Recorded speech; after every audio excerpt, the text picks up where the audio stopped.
Ratusan warga desa Pagar Batu melakukan aksi unjuk rasa di halaman kantor Bupati Lahat.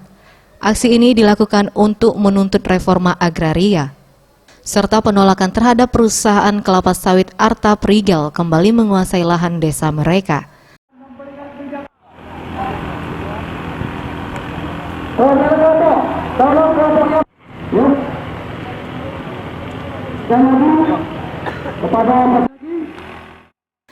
Warga menuntut agar lahan seluas 180 hektar yang telah digarap pihak perusahaan sejak tahun 1993 dikembalikan ke desa mereka karena HGU perusahaan tersebut telah berakhir.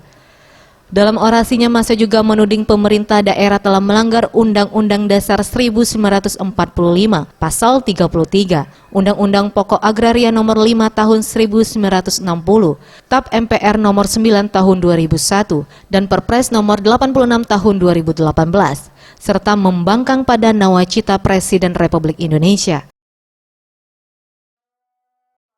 Adriansa, Ketua Gerakan Tani Desa Pagar Batu, menuturkan, apabila lahan tersebut tidak juga diberikan, warga desa Pagar Batu akan tetap mengambil alih lahan tersebut karena merupakan hak mereka. Hanya satu, yaitu kami ingin PT Arta Prigel yang telah mengklaim sudah menggunakan hak guna usaha terhadap tanah kami untuk dikembalikan kepada masyarakat Pagar Batu yang jumlahnya 180,3 meter. Itu saja yang menjadi tuntutan kami masyarakat Pagar Batu.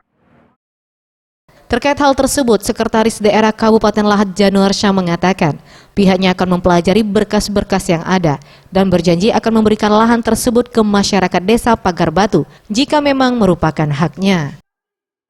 Jadi makanya kan kami perlu mempelajari dulu berkas-berkas yang ada, dan kalau memang aturan yang sudah memang seperti dimungkinkan untuk reformasi agraria, apa salahnya? Kalau memang hak rakyat itu berikan. Kalau aturan yang mengamanatkan memang harus dikembalikan kepada rakyat, kita ikuti. Tapi kalau aturan tidak seperti itu, ya tidak bisa kita ikuti, kita kena sanksi.